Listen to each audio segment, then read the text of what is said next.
আলহামদুলিল্লাহ, আল্লাহ তাআলা লাখ লাখ শুকর যে মহান আল্লাহ রাব্বুল আলামিন আমাদেরকে দুনিয়ার বুকে প্রেরণ করেছেন। আমরা আজ দুনিয়ার বুকে জন্মগ্রহণ করেছি আল্লাহ তাআলার অশেষ মেহেরবানিতে। আজ আমরা সকলে আল্লাহর শুকর আদায় করি যে আল্লাহ রাব্বুল আলামিন আমাদেরকে দুনিয়ার বুকে যেরকমভাবে প্রেরণ করেছেন আমরা সেরকমভাবে আল্লাহর হুকুমকে পালন করতে পারি। অন্যত্র আল্লাহ রাব্বুল আলামিন কালামে পাকের ভিতরে বলেছেন, রব্বি রাহমুহুমা কামা রব্বায়ানি সগীরা। আল্লাহ বলেছেন, হে আমার বান্দারা, দুনিয়ার থেকে তোমরা তোমাদের মা বাবার জন্য দোয়া করো, আমি তোমাদের দোয়াকে কবুল করে তোমাদের মা বাবাদেরকে জাহান্নামের আগুন থেকে পরিত্রাণ করে দেব।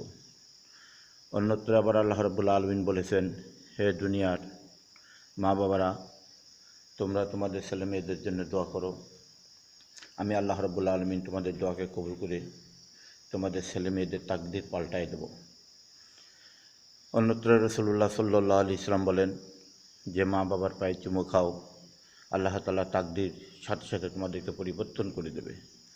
আজ দুনিয়ার বুকে দেখেন, আমরা বাংলাদেশ থেকেই আমাদের একটা শিক্ষা নিতে হবে। আজকে ছেলে মেয়েদের অপরাধের কারণে মা বাবার পরে হস্তক্ষেপ চলতেছে। যেমনটি আমাদের বাংলাদেশের ভিতরে বঙ্গবন্ধু শেখ মুজিবুর রহমান, যিনি আজ এই বাংলাদেশকে প্রতিষ্ঠিত করেছিল, সর্বপ্রথম উনি আন্দোলন করেছিল।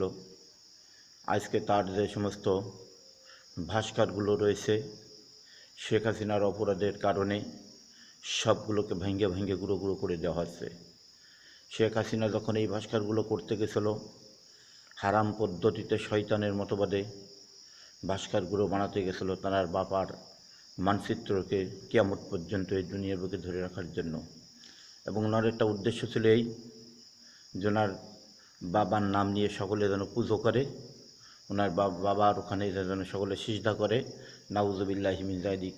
হয়তো ওনার এমন একটা ইচ্ছা ছিল, যে ইচ্ছার কারণে উনি বলেছিল ওনার বাবা ছিল জাতির পিতা।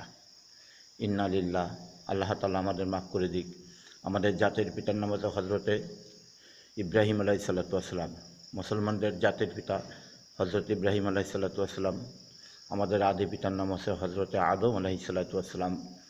আমাদের জন্মদাতা পিতা যার পিতার নাম সেই জানে।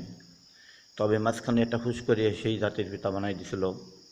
আজ আল্লাহ রাব্বুল আলামিন শেখ হাসিনার ব্যবহারের কারণে জাতির পিতার সমস্ত ভাস্করগুলো মুন্ডুগুলোকে ভেঙে চুরচুর করে দেওয়া হচ্ছে, চুরমার করে দেওয়া হচ্ছে। শেখ হাসিনা, তুমি আজকে বসে বসে দেখতেছো তোমার অপরাধের কারণে আজকে তোমার বাবার পরে, তোমার মার পরে, তোমার ভাইয়ের পরে, তোমার বংশের পরে কত বড় অত্যাচার চলতেছে। ভাইয়ের আমার উদ্দেশ্য ওইটা নয়।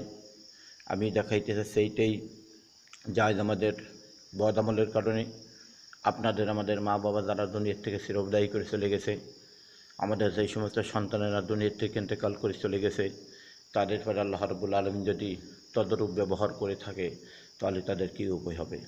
আমরা তো গুনাহ করতে করতে করতে করতে আকাশ পর্যন্ত মাথা ঠেকাই দিছি, তারপরও আমরা গুনার কথাকে অনুভব করতে পারি না। আমরা যার গুনাহ আমরা ধরতে পারি না, যার ভুল আমরা ধরতে পারি না। ভুল যদি ধরতে হয় অবতা গইলাই রসিলা। এই জন্য আমাদের রসিলা তালাশ করতে হবে, আমাদের মুরব্বীদের সঙ্গে আমাদের যোগাযোগ রাখতে হবে, বড় বড় ওলামাই কেরামদের সঙ্গে আমাদের সম্পর্ক রাখতে হবে। যদি আমরা বড় বড় ওলামাই কেরাম, পীর, আউলিয়া এদের সাথে আমরা সম্পর্ক রাখতে পারি, তাহলে আপনার আমার ভুল ধরতে পারবে।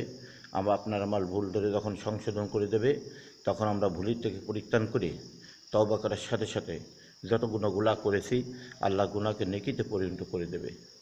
তা যদি না হয় তাহলে আপনার আমার আমলের কারণে আমাদের মা বাপ, দাদি, নানানি, চাচা, আত্মীয় স্বজন পরস্পর সিরিয়াল অবস্থায় যারা মারা গেছে তাদের পরে এই সমস্ত আযাবগুলো বর্তাবে। আমরা যাতে দুনিয়ার বুকে নেক আমল করতে পারি, দুনিয়ার বুকে আমরা নেকভাবে চলতে পারি, হাদিস কোরআনকে সামনে রেখে আমরা চলতে পারি, হাদিস কোরআনের আলো যাতে আমরা ঘরের ভিতরে প্রতিষ্ঠিত করতে পারি, আমাদের গোটা ফ্যামিলিতে করতে পারি, গোটা বাংলাদেশে নয় গোটা পৃথিবীর বুকে যেন হাদিস কোরআনের আলোগুলো আমরা সামনে রেখে আমাদের বিচার, সালিসি, সমাজ যা কিছু আছে সব কিছুকে যেন আমরা প্রতিষ্ঠা করতে পারি। আমরা সৎ কাজে আদেশ করতে পারি, অসৎ কাজে নিষেধ করতে পারি। এদিকে আমরা লক্ষ্য রেখে আল্লাহ রাব্বুল আলামিনের হুকুমকে পালন করার জন্য আমরা সকলেই প্রস্তুতি থাকব। আমরা দেশের ওলামাই কেরামদেরকে ভালোবাসবো, ওলামাই কেরামদের সঙ্গে আমরা মহাব্বত রাখবো। বুদ্ধিমান জ্ঞানী গুণী যারা আছে কোরআন এবং হাদিসের দিক দিয়ে তাদের সঙ্গে আমরা সম্পর্ক রাখবো। আল্লাহ আমাদের সেই তৌফিক দান করুক। ওমা আলাইনা ইল্লাল বালাগ।